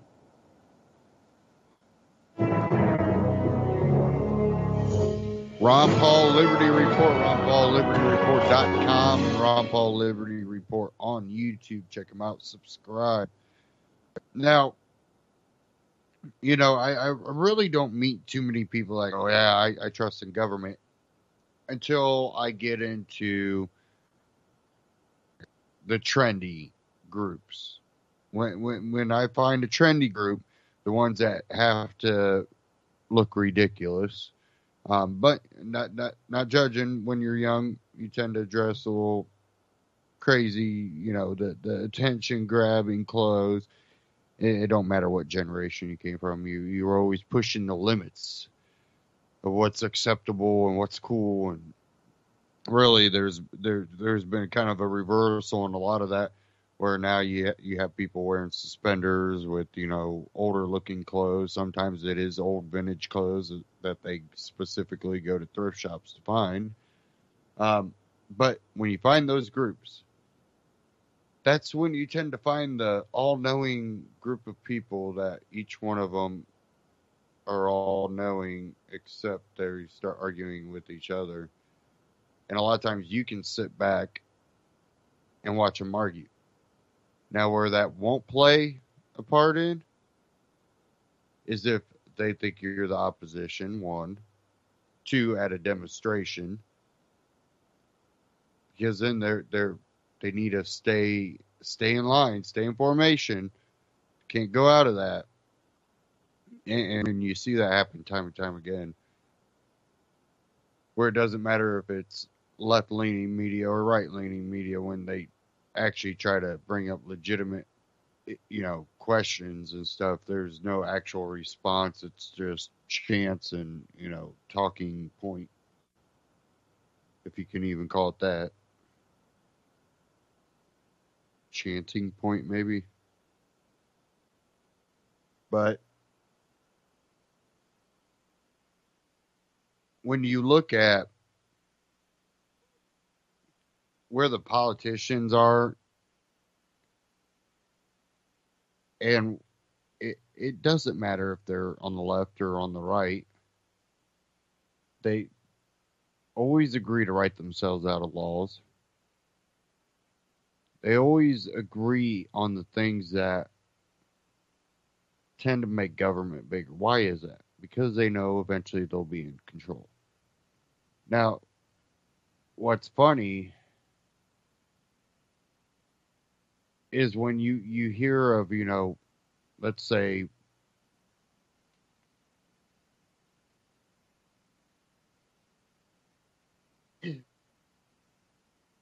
classism, when you talk about classism, not racism, classism,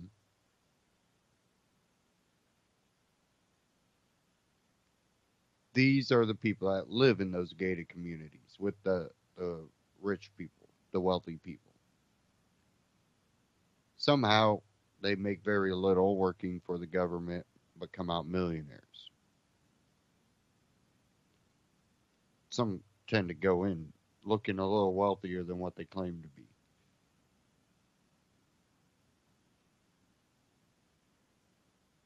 So you look at classism, they're not going to change that. They want a distance because they're a part of that community. They have to protect themselves and their power. So they tend not to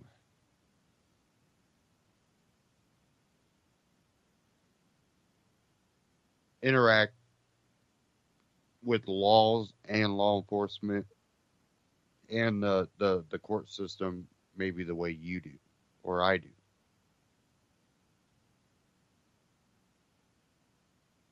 You know, oh, that person donates so much to so many things, you know, we have to give them a break. A lot of that's because it's all tax free.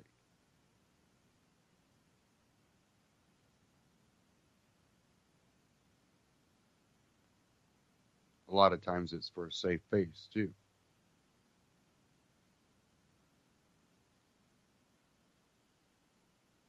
I have a couple articles that have to do with just some off-topic things that I wanted to cover. And since we were talking about a little bit of the foreign and military spending earlier, Rand Paul, I think President Trump's instincts are still leaning against major involvement in foreign war with great land forces.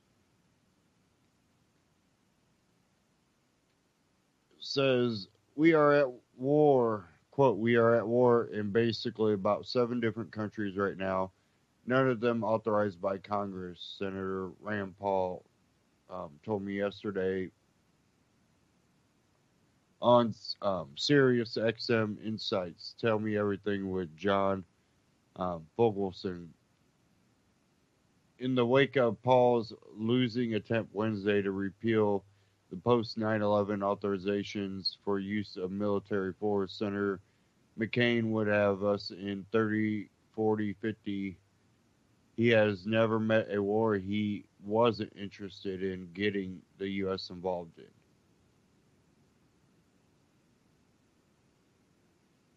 It was one of many colorful foreign policy comments the Tea Party senator made on everything from the Afghanistan mini surge to President Donald Trump's interventionism. I try to give him a little bit of a benefit of a doubt to the fortunes of foreign policy realists in D.C. They're less likely to be completely crazy like the neocons. You can listen to a couple of snippets on SoundCloud and also read an edited partial transcript below. I started out by asking about Wednesday's 61-36 Senate vote to kill Paul's amendment to the National Defense Authorization Act that would have given a 6-month sunset to the authorizations for use of military force that were passed on September 14th, 2001, and again in 2002 in the run-up to the Iraq War. Paul, it was an exciting time. We, for the first time in 15 years, had a debate and a full Senate vote on whether or not it is our constitutional duty and responsibility to vote on war. Ever since 9/11 happened, we voted to go after those who attacked us, but that resolution has now been used to justify war in half a dozen countries, maybe a little bit more. In fact, Obama bombed 7 countries without any kind of approval from Congress, and I think that's wrong. It's bad for our country, but it's also a disservice to our soldiers to be at war in so many places, send them to so many misbegotten corners of the globe without really having a full spirited debate about whether or not the public supports the war. The reporter, now you can say it's the first time in 15 years. Is it really the first time in 15 years that this actually was debated on the Senate floor? Paul, I think it was the first time we had a full Senate vote on it. 2 years ago, I got them to discuss an AUMF because they had a water bill in the Foreign Relations Committee. It was a water bill for Africa. They've been working on it for 7 years. And if you want to see a bunch of annoyed, grumpy old senators try to cut off some money they are waiting to give to some other country, and boy, do they get grumpy. All I did was introduce an amendment saying something about whether we should have an AUMF, and all of a sudden everything hits the fan and we come to a screeching halt. But out of it, I forced a debate on the AUMF. And this is an important point for those who are listening, is that you don't get anything around here just by sitting around. You got to force them to do it. They will tell you just nonstop ad nauseum, oh yes, you're right, Senator, but this is neither the time nor the place. You should bring this up in committee. then when you try to bring it up in committee, they say, now, Senator, this is not the time nor the place to bring this up. Nothing ever gets discussed, and they continually squash debate. But in public, they profess to love debate, and they profess, you're exactly right. We should be discussing whether we should be at war. It's the most important point we debate in Congress, and yet they stifle it and don't want to talk about it. It took 15 years to get a vote on it. Reporter, so you're saying that yesterday when your good friend Senator John McCain was saying that he would welcome to work with you on putting together language having to do with adapted authorization of the use of military force, that you're not participating in overseas um, betting markets on that happening. Um, Paul, well, here's the deal. He would be happy to work with me on an authorization that actually expands the scope of war around the world. We are at war in basically about 7 different countries right now, none of them authorized by Congress. Senator McCain would have us in 30, 40, or 50. He has never met a war he wasn't interested in getting the U.S. involved in. And so, no, I wouldn't want to work with him on authorization of force because it would be basically less limiting than the one that is sitting around that they dust off from 2001. No, I think what we need is more restriction on war making, not more expansion war making. Reporter, tell us a little bit about how the existing two uh, resolutions from September 01 and early 2012 are used when we're bombing Libya on day 83 of the bombing. Is that when the president says, oh, by the way, we do it because of this? How are the justifications actually used? Paul, well, it's worse than you think. They typically point to the one from 2001. And you'll hear people occasionally say, well, it authorizes associated forces. Well, read it. It doesn't say that at all. It says you can go after those who planned, plotted, harbored, or abetted the people who attacked us on 9/11. What they've done is they then extended that to something they call associated forces and descendants of people who might have helped us. If your grandfather helped attack us on 9/11, now you're still in the same tribe. You are of the Taliban movement. We can attack you. But it's worse than that. They go all the way to Libya, to another country, and if someone professes admiration for the Al Qaeda strand of jihadism, the authorization for 2001 justifies it. But it's worse than that because every president, Bush, Obama, now Trump, have also said, you know what? We don't really need the 2001 authorization because we also believe that we have the inherent powers of the Constitution, Article 2, they claim allows the president to commit unilateral war anywhere, anytime, without restriction. And they say the only way Congress can stop it is to defund it. But that's patently false. The founding fathers said specifically and emphatically that Congress should initiate or declare war. Now you lost, uh, reporter. Now you lost yesterday, 61 to 36 or 37. What's your reaction to that? Is that actually an optimistic thing because you got to vote and you got at least 36 people voting on your side? What is your assessment, rationally, emotionally, of what went down yesterday? Paul, if you take that vote to the American public, I think I win 60%. You take it to my home state in Kentucky, I think I win 60%.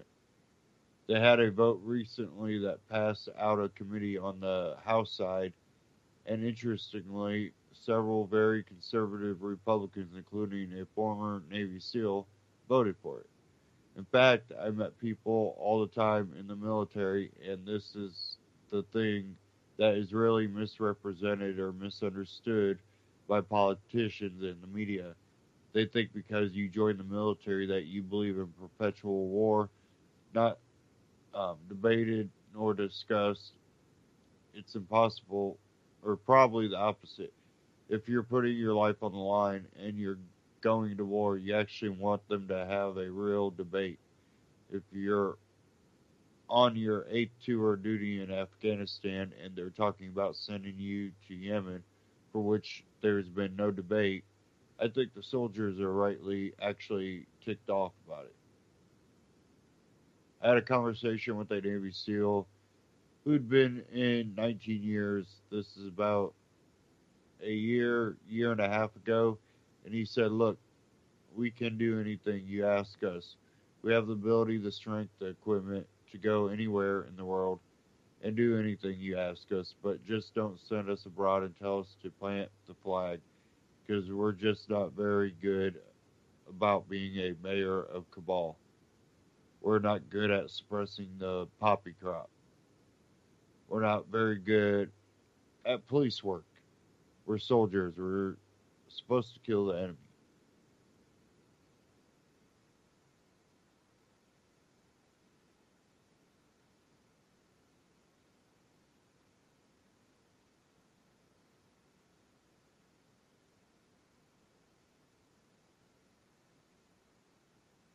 I think most soldiers don't like the idea of nation building.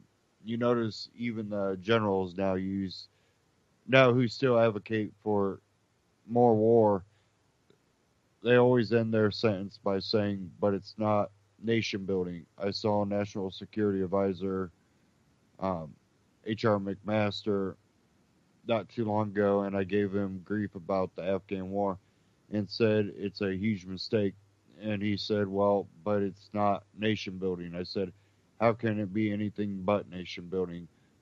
We're on our 16th year there, and you think you're still fighting the last war? What you are doing is trying to create a nation where no nation has ever existed. Reporter, speaking of Afghanistan and McMaster, give us a sense of your take on the president's reversal of his campaign position about Afghanistan and your overall feeling about his foreign policy interventionism right now, your level of disappointment of where you thought it might be going. Paul, I think President Trump's instincts are still leaning against major involvement in foreign war with great land forces. He campaigned constantly and talked for at least a decade that the Iraq war was a mistake. For 5 or 6 years, he's been saying the Afghan war has lost its purpose and is a mistake. I think he still believes that. I guess the way I look at it is I try to believe him a little bit, or give him a little bit of benefit of a doubt, in that the surge in Afghanistan, all of his generals, McMaster, James Mattis, all these people, they wanted to put 50,000 troops in, and I think he pushed back, but did not ultimately have the will to say no. But he said, we are only sending 3,000. Now, I want to cut in here before we come to the end of the broadcast. And we've seen this strategy again. I would think Paul would catch on to this because they've done this before where, the generals say, hey, we need 50,000, or some advisor says, hey, we need 50,000. Or even the president says, hey, we need 50,000. And somehow you're only funded for, 7,000, 5,000, 3,000. That's all you can get. Well, then when it doesn't work, where they say, well, we didn't get the right amount of troops, so we need to stay here longer. Or we need another president that'll give us the troops. Or this president needs to give us the troops. Oh, well, then we'll increase it by another, he's going to send 3, so another 3. So now you have 6,000 out of the 50,000. We've seen this happen over and over again. It's the same thing. So hopefully this was just like, well, let me see what you can do with 5,000. If you could do something with 5,000, I might give you more. But I want to see things actually get better.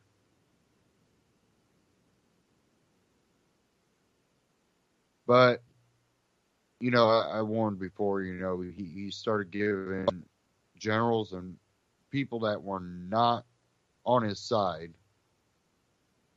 he started giving them the ability to kind of run, you know, full bore, you know, wide open, no governor.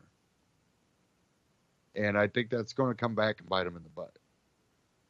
And I think it already kind of starting it too, because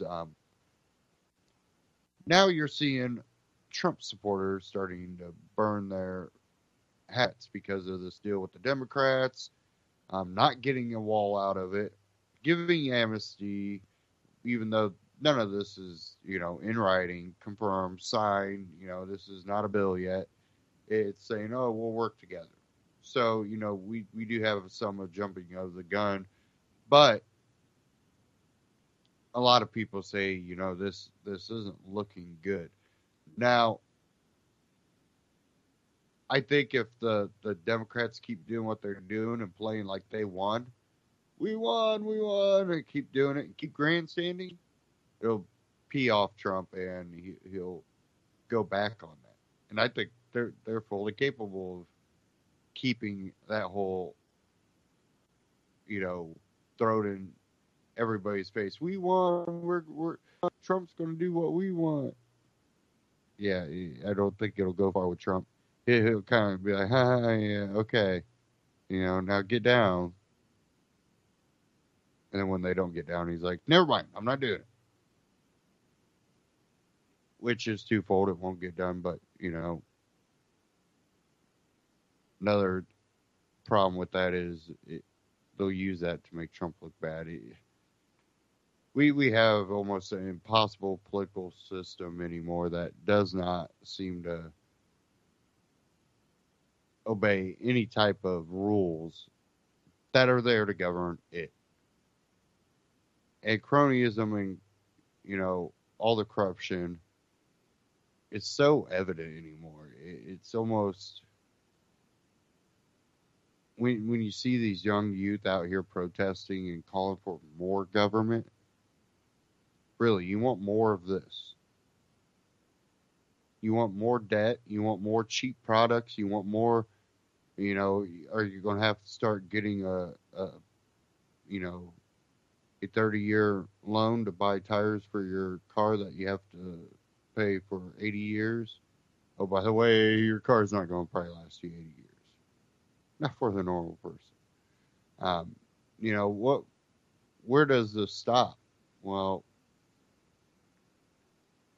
it doesn't look good. It doesn't look like we're on a great path, because it seems like we're headed towards, you know, places we've seen in other countries where money, you can be a billionaire, it's not going to buy you anything. Hopefully I'm wrong. But we'll see what the Fed keeps doing and how the economy actually turns out. Thank you all for tuning in. Stay tuned here on UCY.TV. Great broadcast coming up after this. And don't forget to shop Amazon through UCY.TV. Scroll down towards the bottom. You'll see the Amazon button. Click that button, take you straight to Amazon. You can shop Amazon through UCY. Get the same great prices, and UCY gets a little kickback to help cover operating costs. And also, don't forget, antityrannynews.com/MyPatriot takes you to My Patriot Supply. Just like the hurricanes, you need to be prepared, and My Patriot Supply has a lot of what you need to prepare for natural disasters or civil breakdown. So check them out, antityrannynews.com/MyPatriot, and UCY.TV. Scroll down the bottom, click the Amazon button, or you can also donate, click the support button. Thank